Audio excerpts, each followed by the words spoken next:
The snow had been falling for 6 hours. By 2:47 the morning, Millfield was buried under 14 inches of it, the kind of storm that did not warn you, did not apologize. It just came. Streets empty. Stoplights blinking red over intersections nobody was crossing. The city had gone quiet in that particular way. It only ever did when the weather made the decision for everyone. In a third-floor apartment on Carver Street, a man was asleep at his desk. His name was Daniel Hartwell. 39 years old. A single father. The kind of tired that lived in the bones, not just behind the eyes. His reading glasses had slid halfway down his nose. A half-eaten bowl of oatmeal had gone cold beside the keyboard. On the screen in front of him, an unfinished certification renewal form for a paramedic license he had let lapse 2 years ago. The cursor blinked in an empty field marked current employment. He had not filled it in yet. Down the hall, his daughter Rosie slept soundly in her room, 7 years old. Her dark blonde hair spread across the pillow like she owned it. A nightlight shaped like a star threw soft orange light across her wall. She was dreaming about something. Her lips moved slightly. Daniel's phone went off at 3:01 a.m., not a gentle vibration. Not a soft chime. It rang full volume, old-fashioned ringtone, the kind that hit you like a hand slamming a table. He jolted upright and knocked the oatmeal bowl onto the floor. His glasses flew off. He grabbed the phone blind. "Hello. Is this? I'm sorry. I'm looking for someone who knows Dr. Hargrove's protocol. They said you might." The voice on the other end was female, young, controlled in that terrifying way people got controlled when they were very close to falling apart. "We have a situation here. We are out of options." Daniel pressed the phone to his ear. "Who is this?" "I'm a nurse at Millfield General ICU. I found your name in an old training directory, the emergency contact list from the residency program. I know this is irregular. I know it's 3 in the morning, but we have a 24-year-old patient, and she is," a pause, a breath. "She is not responding. We have tried everything. One of the attending physicians remembered your name from a case 7 years ago. He said, if anyone would know what to do, it would be you." Daniel said nothing. "Mr. Hartwell? Are you there?" "I'm here." He stood up. He did not know he was doing it. His body had made the decision before his mind caught up. "What is her rhythm doing?" A brief silence surprised he had asked. "Irregular sinus with intermittent bradycardic drops. We have cardioverted twice. No sustained response. She has been on maximum vasopressor support for 40 minutes. And she is," the voice cracked, "just slightly. She is not coming back from this on her own." Daniel walked to the window. Outside, the snow fell in thick curtains past the streetlight. He knew what the nurse was not saying. She was not saying the word. None of them ever said the word until they absolutely had to. "What is her name?" "Claire. Claire Weston." He closed his eyes. He turned from the window. On the small table by the door hung a framed photograph him and Rosie at the beach 2 summers ago. Both squinting into the sun, both laughing at something off camera. Beside it, an older photo, one he had not moved in years. A woman with red hair and quiet eyes, standing in a hospital corridor, with her arms crossed and a small smile on her face. She was wearing scrubs. He stood there for 4 seconds. Then he grabbed his coat. He did not take his car. The roads were bad, and he lived 7 blocks from the hospital. He ran. Heavy coat open, boots punching through the snow, breath rising in white clouds. The streets were completely deserted. The city looked like the set of a film where everyone had left. Traffic cameras tracked him through 2 intersections without knowing they were watching anything important. He ran because he needed to. Because if he slowed down, his mind would catch up and start listing reasons. "You do not have a license anymore. You do not know this patient. This is not your fight. You have a daughter at home." He ran anyway. Millfield General's emergency entrance was lit up like a stage. Automatic doors, fluorescent everything. The antiseptic smell hit him before he was fully inside. The ICU was on the 4th floor. He took the stairs. The unit itself was through 2 sets of locked doors. He buzzed. The nurse who had called Diane Marsh, according to her badge, young, dark circles, braids, pinned back, opened the door before he had finished buzzing. She looked at him, soaking wet coat, snow in his hair, running shoes. "You're Daniel Hartwell." "Yeah." She let him through. The ICU had that atmosphere it always had in critical moments. Not chaos, exactly, but a kind of controlled intensity that made the air feel thick. 5 people were clustered around bed 3, monitors everywhere, machines breathing for someone who was not breathing well enough on her own. He saw her from across the room. Claire Weston, 24 years old, dark hair against the white pillow, pale in a way that went beyond skin color, the pale of someone whose body had been fighting for a long time and was starting to consider stopping. Her lips were slightly blue at the edges. The oxygen mask fogged and cleared, fogged and cleared. The cardiogram on the monitor was not good. The lead physician was Dr. Marcus Price, 50-something, silver at the temples. The kind of doctor who had been doing this long enough to know exactly how bad things were. He was standing with his arms crossed, and the expression of a man who had tried everything he knew and was now somewhere past that. Beside him, not in the room but in the family consultation area, adjacent a glass wall, no privacy, stood a woman Daniel did not recognize. Margaret Weston. 51 years old.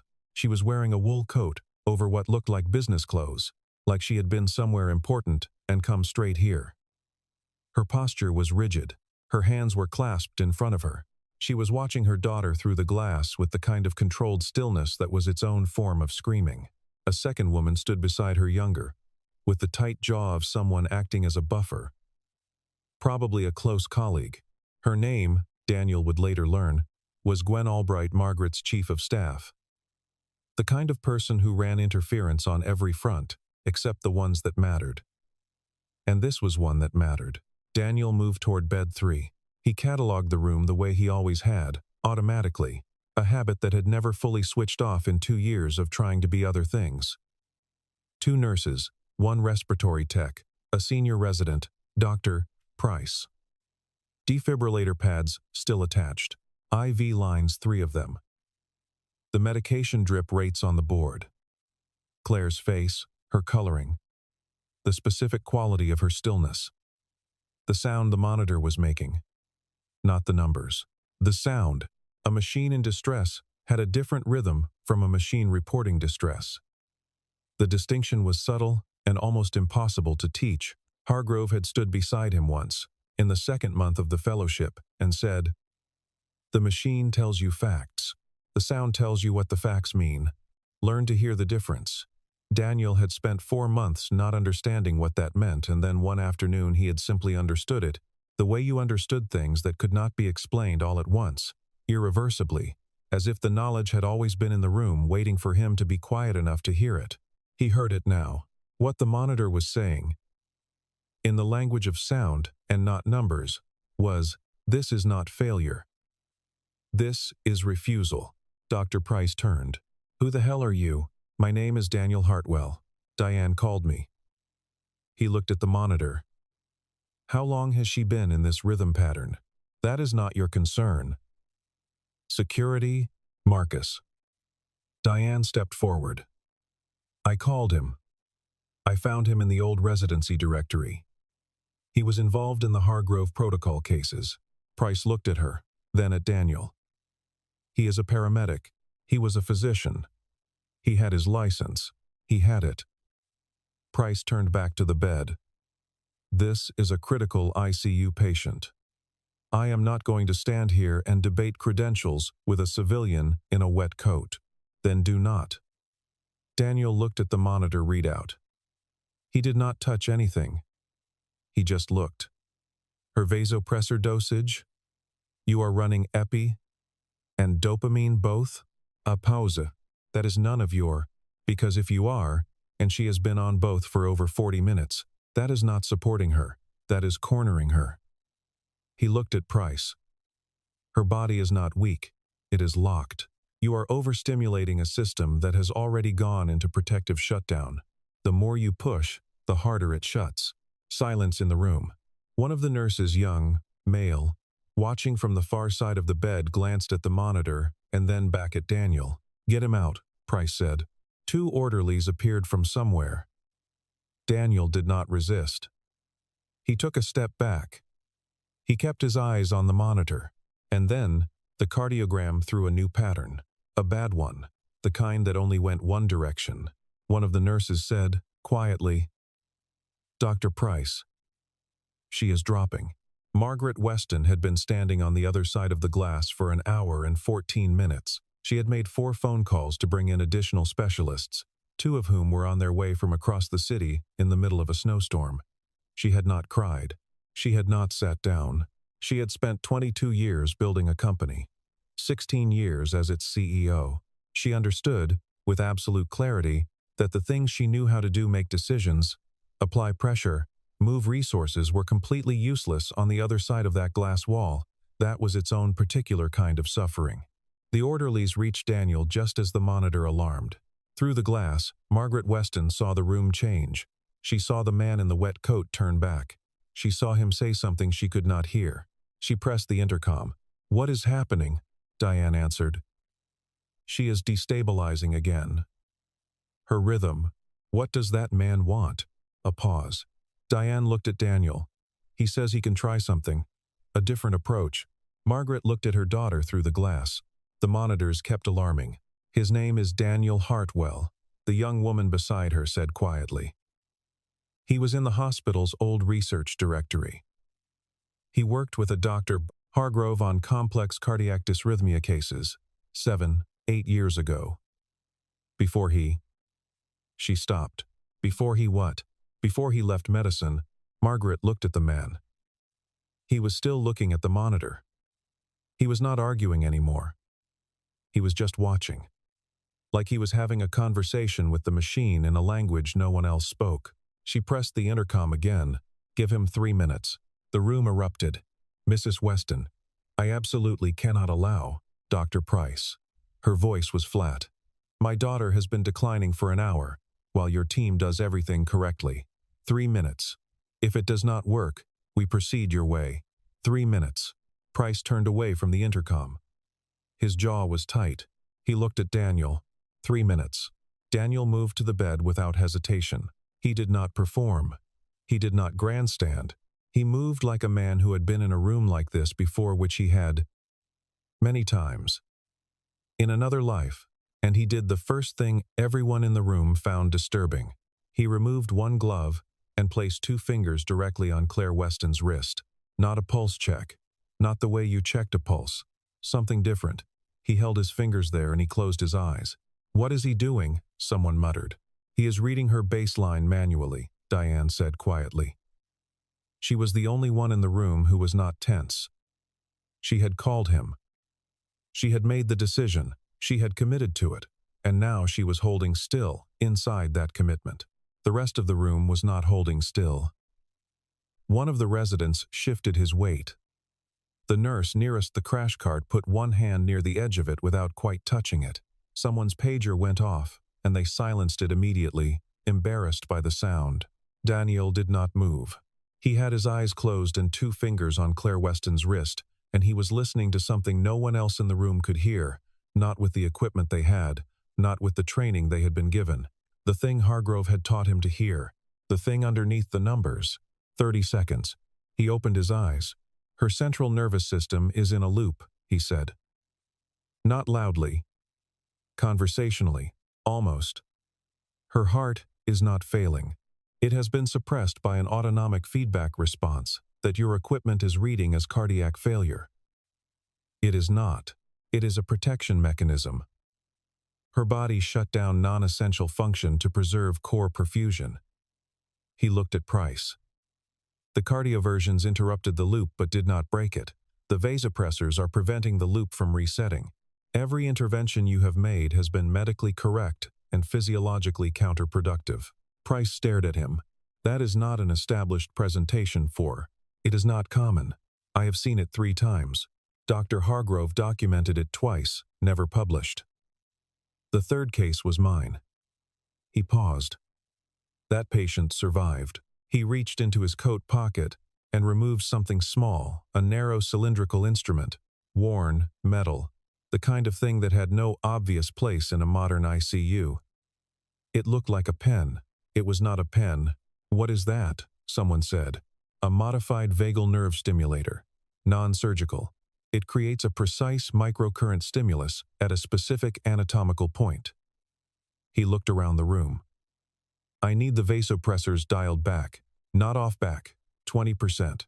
I need the defibrillator pads removed. They are acting as electrical interference. And I need everyone to stop talking."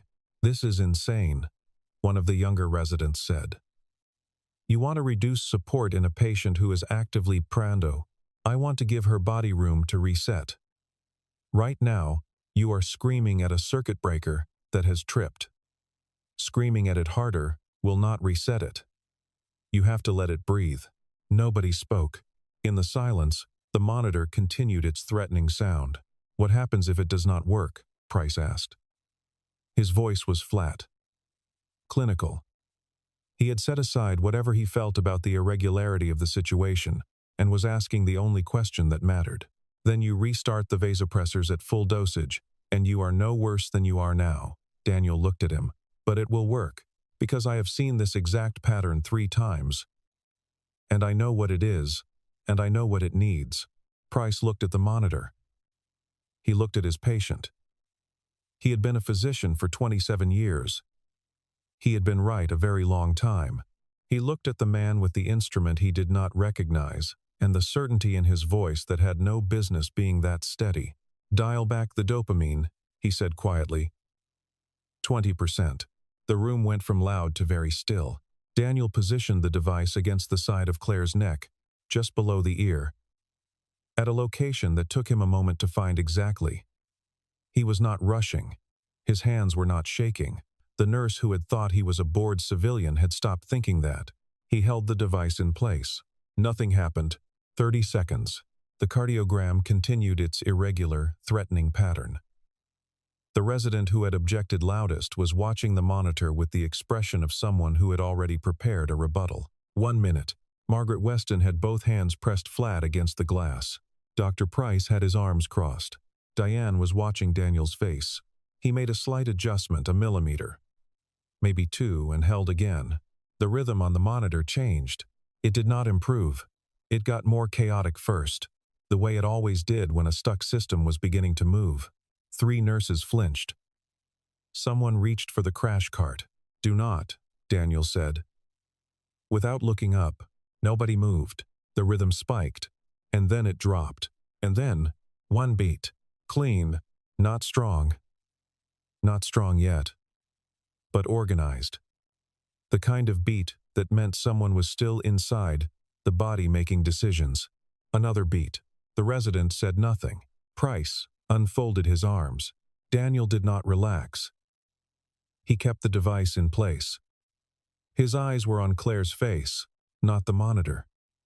He was watching her color, watching her lips, watching the micro movements of eyelids and jaw that most people in the room were not trained to read. "She is starting to perfuse," Diane said softly. 3rd beat. 4th. "Sinus rhythm," said the nurse at the monitor station. Her voice was careful, like she did not want to say it too loudly in case it stopped being true. It is sinus rhythm. It is holding." It took 11 more minutes to stabilize Claire completely. In those 11 minutes, Daniel gave 7 precise instructions. Every one of them was followed without argument.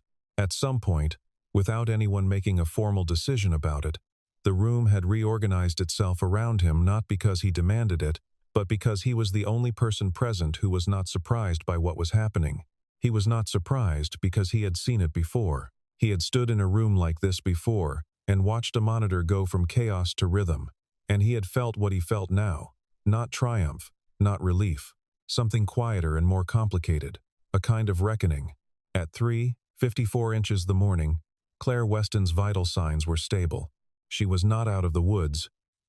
She would need monitoring. More tests. The kind of careful follow-through that took days. But the crisis had passed. The immediate danger, the sharp edge that had been hovering over the room for over an hour, had withdrawn. Dr. Price stood at the foot of the bed, and looked at her chart for a long time. Then he looked at Daniel. He did not say anything for a moment.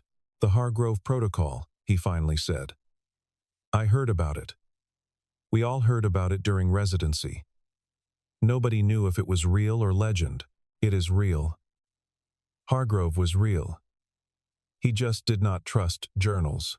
How many times have you used it? Counting tonight?" Daniel looked at Claire's face. Her color had come back. Not fully, that would take time, but enough. 4 times. Price nodded slowly. He looked like a man recalibrating something fundamental. "What is the success rate?" Daniel did not answer that. He removed the device from Claire's neck with the same care he had used placing it. He cleaned it with an antiseptic wipe from his coat pocket. He put it back where it came from. "She will sleep for several hours," he said. "When she wakes, watch for retrograde, neurological symptoms, memory gaps, disorientation. They will likely be temporary, but they will frighten her. Brief her family. Gently." He turned from the bed. Margaret Weston was standing in the doorway. She had come through the glass. Someone had opened the door at some point. He was not sure when. She was a tall woman, naturally commanding. The kind of person who filled rooms. But she was standing in the doorway of this particular room, with her arms at her sides and her face completely open. He had not seen her face like that before. He had only seen it through glass. "Mr. Hartwell," she said. "Mrs. Weston, my daughter is stable. She is going to need follow-up care over the next several days. Dr. Price and his team know what to do from here." He looked at her. "She is young and she is strong. She gave us something to work with." Margaret Weston looked at him for a long moment. Her jaw moved. She was finding the right words, the appropriate words, the words that matched what she had just witnessed. And coming up short, "I do not know what to say to you," she said. "You do not have to say anything. You saved her life. I interrupted a process that was going in the wrong direction. Her body saved her life." He pulled his coat back on. It was still damp. The snow had melted off it onto the ICU floor, and a small puddle had formed under the chair where he had set it. "Your team here is excellent. They will take good care of her." He moved toward the door. "Mr. Hartwell." Her voice stopped him. "Who are you? I mean, who are you, really? Your name is not in any current registry. You do not have a hospital affiliation. You show up in the middle of the night in a snowstorm. I am a man who used to know how to do this." He glanced back. Tonight, it was useful. He sat in the family waiting area outside the ICU for 20 minutes. Not because he needed to. Because his legs had decided they were done for a moment. The waiting area was empty at this hour. Plastic chairs the color of old mustard. A table with magazines from 4 months ago. A coffee machine that made coffee technically describable as coffee. He got a cup. He sat down. His hands were steady. They had been steady through the whole thing. Steadier, he realized, than they had been in months, maybe years. The certification renewal form on his computer at home had been sitting half-finished for 3 weeks, because every time he opened it, he could not quite bring himself to complete the current employment field. He had been, for 2 years, a man in the process of figuring out what he was now. Tonight had not answered that question, but it had asked it more clearly. He thought about Dr. Hargrove, a small man with thick glasses and a voice like gravel, who had spent 30 years noticing things other cardiologists did not notice and refusing to publish any of it because he distrusted the peer review process on a philosophical level. Daniel had done his fellowship under Hargrove. 2 years of medical education that looked nothing like medical education and felt, at the time, like learning a language that only 2 people in the world spoke. He thought about his wife, Ellen Hartwell. Red hair, quiet eyes. The photograph on the table by his door.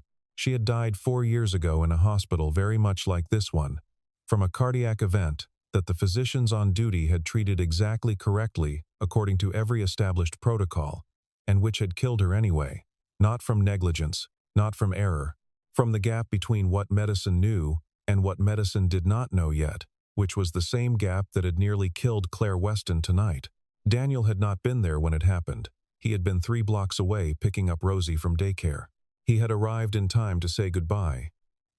He had not arrived in time to do anything else. He finished the coffee. It was terrible. He stood up. Diane came through the ICU door. "She is resting," she said. "Her blood pressure is holding. We will do a full panel in the morning." "Good. Dr. Price wants to speak with you. Formally, I mean." She hesitated. He was wrong, and he knows he was wrong, and he would like the opportunity to say that in a sentence he forms himself rather than having someone report it to him secondhand. Daniel almost smiled. "Tell him I appreciate that. He also wants to know if you would be willing to document the protocol. In writing. For the department. That is a conversation for another time." Diane nodded. She looked at him for a moment, in the way that people looked at him sometimes when they realized there was more story than he had shown. "Your daughter," she said. "Who is with her?" "It is 4 in the morning. My neighbor. Mrs. Petrakis. She has a key. She knows what to do if Rosie wakes up." He pulled on his coat. "She has done it before. Does your daughter know what you—" She stopped herself. "Sorry, that is not my business. She knows I used to be a doctor." He zipped the coat. "She thinks I stopped because I wanted to spend more time with her." Diane watched him. "Is that true?" He considered the question honestly. "Partially," he said. He did not leave the hospital right away. He took the stairs down to the 2nd floor, to the small chapel that was open all night. And he sat in the back row for a while. Not praying. Exactly. The chapel was empty. The lights were low. A small candle flickered on the altar. The chapel smelled like old wood, and something faintly floral, an air freshener somewhere, trying. There was a small shelf of worn texts along one wall, each worn in a different way. The one that had been opened most was not the religious text. It was a thin volume of poetry, dog-eared and handle-rubbed, as if someone came here regularly and read it, and left it and came back. He did not pick it up. He just noticed it. He sat there and thought about nothing in particular, which was, in his experience, the most efficient way to think about everything.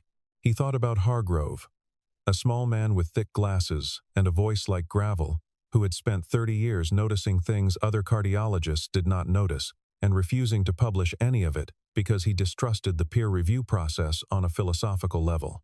The fellowship under Hargrove had lasted 2 years. It had felt, at the time, like learning a language that only 2 people in the world spoke. There had been a moment, deep in the 1st year, when Daniel had considered leaving.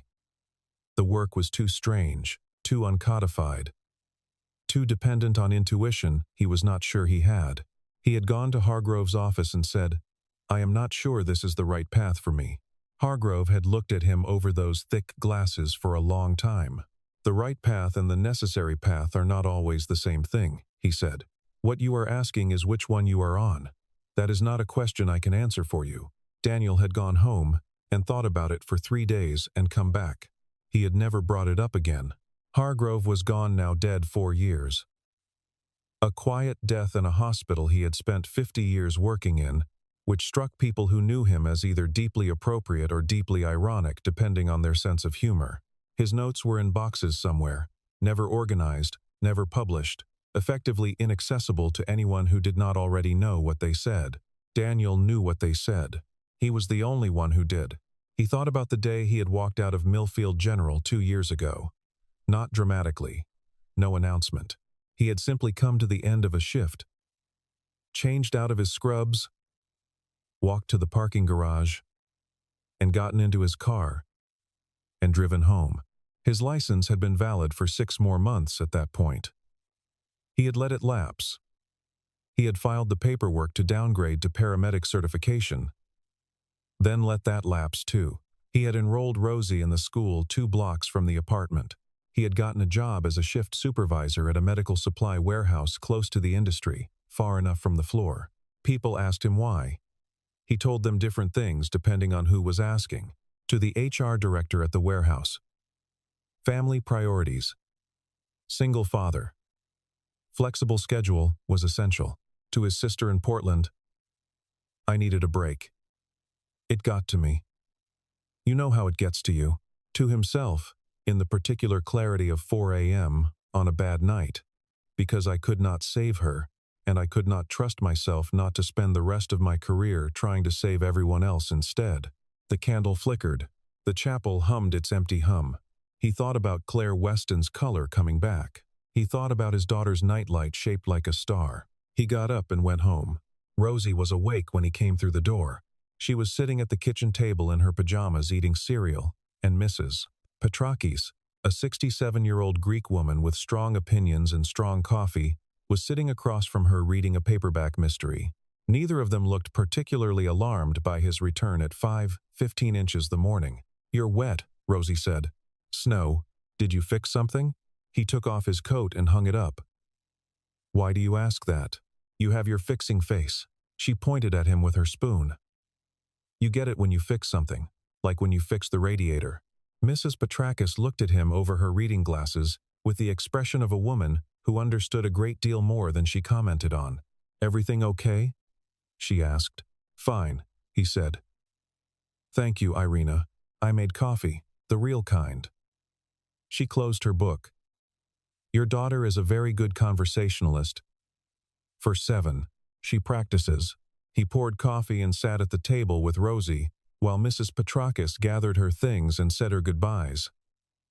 Outside the kitchen window, the snow had stopped. The sky had that pale gray pre-dawn color that was either the end of night or the beginning of something. "Were you at the hospital?" Rosie asked. He looked at her. "I heard you leave," she said. "I heard you running. I know what the hospital sounds like when you go there. You come back with that smell." "What smell?" She thought about it. Like clean and sad at the same time. He put his coffee cup down. "Yeah," he said. "I was at the hospital. Did someone need help?" "Yes." "Did you help them?" "I tried to." She studied him with the frank, uncomplicated directness that 7-year-olds had before the world taught them not to look at things straight on. "Did it work?" "Yeah," he said. "It worked." She went back to her cereal. The morning light was coming through the window now. Real light, thin and white off the snow. "Are you going to be a doctor again?" she asked. He considered the question. He was very tired. His coat was dripping onto the mat by the door, and the radiator was making that sound it made sometimes. And the coffee was exactly as good as Mrs. Petrakis had promised. "I do not know," he said. "Maybe." Rosie seemed to consider this acceptable. "You should," she said. "You are good at it." 3 days later, Margaret Weston called. He was at work the warehouse, a Tuesday, shifting inventory for a shipment that had come in late when his phone rang, and the number was one he did not recognize. He stepped into the loading dock and answered. "Mr. Hartwell, this is Margaret Weston." He leaned against a shelving unit. "Mrs. Weston, Claire is home." A pause. He could hear something in her voice. Not softness, exactly, but a slight release of long-held tension, like a building settling. "She was discharged this morning. She is going to be fine." The follow-up results were good. "Better than projected. That is good news." "Yes." Another pause. "Dr. Price has been in contact with me. He told me more about what happened that night.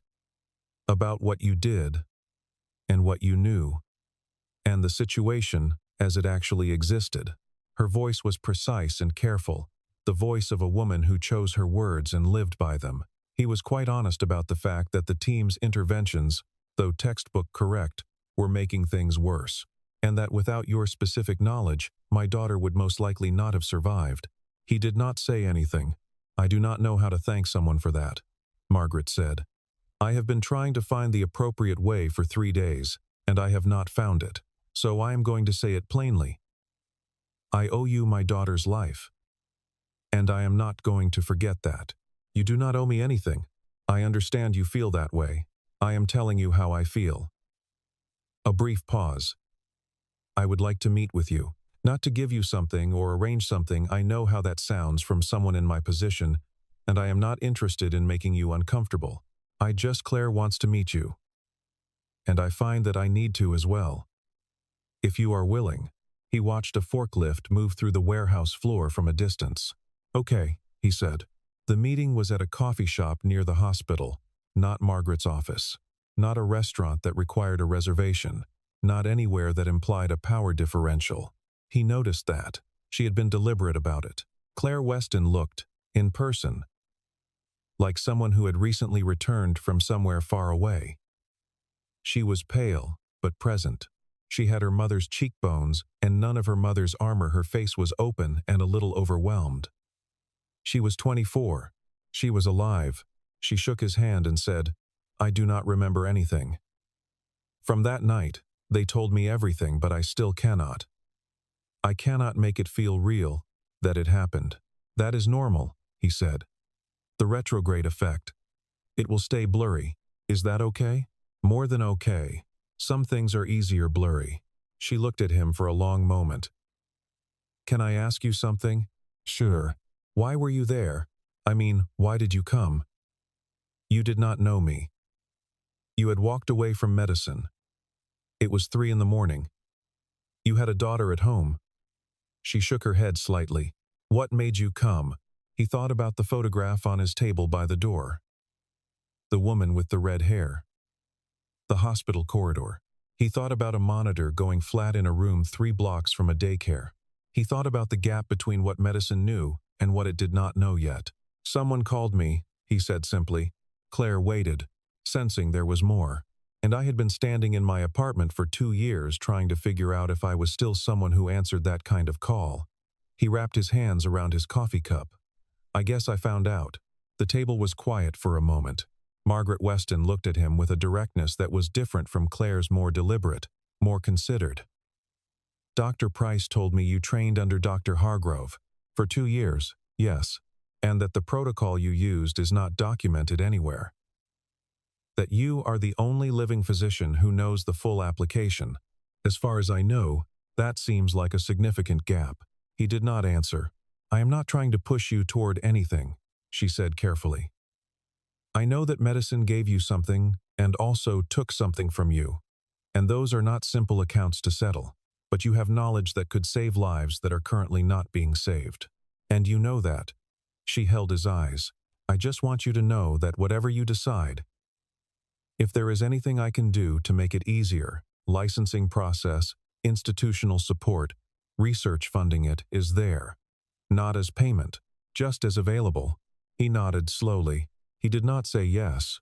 He did not say no. But it was, he realized, the first time someone had offered him a door rather than a conclusion. He told her that night, after dinner, while they were doing the dishes. Not all of it. Not the parts she did not need. But the shape of it that he had used to be a different kind of doctor. A kind who worked on the hardest cases. The ones where the regular rules did not apply. That he had learned something from a very old, very stubborn doctor that not many people knew. That he had used it, last week, to help someone who needed it. Rosy dried plates with the focused attention of someone taking something in. "Was it scary?" she asked. "Parts of it. What is the scary part?"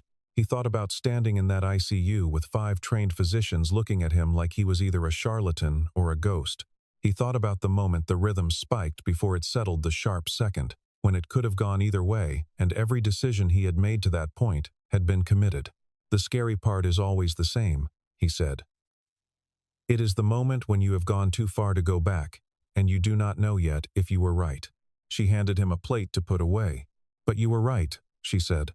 "This time, were you right the other times too?" "Most of them." She considered this with the same frank directness she always applied to things. "Is that enough?" "Most of them?" "It is what there is," he said. "You cannot do the work if you are not willing to be wrong sometimes. The ones who are not willing to be wrong, they stop trying the hard things. They stick to what they know will work, and they let the hard things go." Rosie put the dish towel down. "Is that why you stopped? Because of the ones you were wrong about?" He paused. "One of them," he said. She looked at him. "Mama?" The word landed in the kitchen and sat there. He had not been expecting it. He should have been. "Yeah," he said. "Your mama, but you could not have fixed it," she said. Her voice was matter of fact. "She was 7. She had been 4 when it happened, and she had no memory of it. Only the accumulated understanding of someone who had grown up with an absence and learned its shape. You were not even there. No. But I used to think if I had been there, you still might not have been able to fix it. No. I still might not have been able to fix it. She picked the dish towel back up. So then it is not your fault, she said. And you do not have to stop being a doctor because of something that was not your fault. He stood there for a moment. She had said it so simply. The way children sometimes said the truest things, because they had not yet learned all the complicated reasons adults gave themselves for not believing them. You sound very sure, he said. She shrugged. I have been thinking about it for a while. He looked at her. How long? Since last week when you came home with the fixing face and the sad clean smell. She put a glass away. I figured it was something important. I started thinking about what you would need someone to say. He was quiet for a moment. Outside the kitchen window, the last of the snow was still on the ground, blue-white in the evening light. Tomorrow, it would probably be gone. The city would be itself again, ordinary.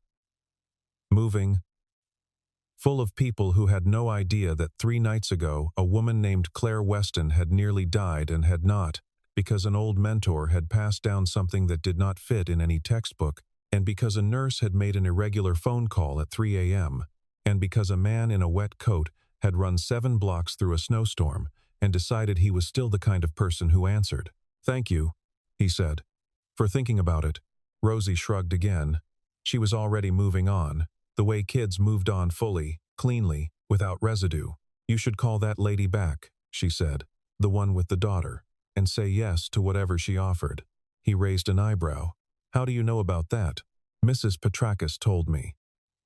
She gave him a look over her shoulder that was, briefly and startlingly, exactly her mother's look. She hears things. He laughed. It was a real laugh, the kind that surprised him. He put the last glass away. He went to the phone. The certification renewal form was still open on his computer. He sat down at the desk, the same desk where he had been asleep 3 nights ago when the phone rang.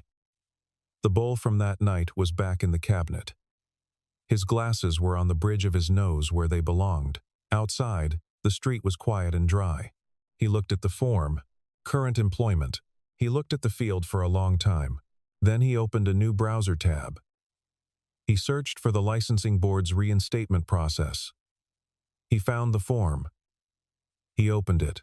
It was longer than the renewal. More steps. More documentation. A gap in practice explanation. Continuing education requirements. A written statement of intent. He started filling it in. He wrote, in the intent field, in plain and careful language. I was trained in a clinical approach that is currently undocumented and unavailable to the medical community. I intend to practice and to teach. He saved the form. He closed the laptop. He went down the hall to Rosie's room and stood in the doorway for a moment. She was already asleep, her dark blonde hair spread across the pillow, the star nightlight throwing its orange light across the wall. She was breathing slowly and evenly. He stood there for a while. Then he went to bed. 3 weeks later, he walked back into Millfield General for the first time since the night he had walked out. Through the front entrance this time. Not running. Not soaking wet. He wore a clean shirt. He had a folder of documents. He had spent those 3 weeks doing the paperwork. Reinstatement was not simple. There were forms and attestations and a review board meeting, the kind of bureaucratic process that felt like it was designed to make you reconsider. He did not reconsider. He filled in each field carefully, honestly, without embellishment. He explained the gap in practice. He explained what he intended to do. He sent in Dr. Price's letter of support, which had arrived by email 4 days after that night, written in the careful, precise language of a man making a formal argument, but meaning something personal. He sent in Diane Marsh's letter as well, and, to his considerable surprise, a letter from Claire Weston, written by hand, on paper, mailed through the postal service, which he had not expected from a 24-year-old. She had written, I understand you do not think of what you did as anything extraordinary. I want you to know that I do, And I want you to know that if my still being here means anything at all, I hope it means you keep doing what you know how to do." He had read the letter twice and put it in the folder. Dr. Price met him at the elevator. They shook hands. Neither of them said anything for a moment. The hospital moved around them. Gurneys, visitors, the low-grade hum of a large building full of human urgency. It was the same hospital it had always been. He had spent 11 years inside it, in one form or another, and it still smelled the same way. Still had that particular quality of light in the atrium. Still made the same sounds. It felt different now. Not smaller, not less serious. Just less like a place he had lost something, and more like a place he had come back to. "The Hargrove Protocol," Price said. "How long does it take to learn?" Daniel considered it. "That depends," he said, "on how willing you are to trust what you cannot yet explain." Price looked at him. "I am listening," he said. The elevator opened. They got in. The doors closed. Outside, the last snow of winter was finally melting off the streets of Millfield, running down into the gutters, draining away, making room. The city was loud with its ordinary sounds. Traffic, wind, a bus making its rounds. Somewhere a kid on a bicycle calling to a friend. The kind of morning that did not know it was the beginning of anything. They never did. Later, when Rosie asked him what had changed, he thought about it for a while before answering. They were at the kitchen table again, a Saturday, cereal and morning light, and the radiator making its sound. She was drawing something with colored pencils, a house, a tree, a figure that might have been a person or might have been a very confident-looking bird. "I stopped being afraid of the wrong thing," he said, finally. She looked up from the drawing. "What were you afraid of?" "Of not being able to save someone. And now?" He thought about it. "Now I am more afraid of not trying." She considered this with the same seriousness she gave everything. "That seems better," she said. "Yeah," he said. "It does." She went back to her drawing. He finished his coffee. Outside, the world kept going. The way it did indifferent to the small, invisible pivots on which human lives turned. The 3 a.m., phone calls, and the 7-block runs through snow, and the forms filled out at kitchen desks in the middle of the night. All the moments that looked like nothing from the outside and felt, from the inside, like everything. He rinsed his cup. He got ready for work.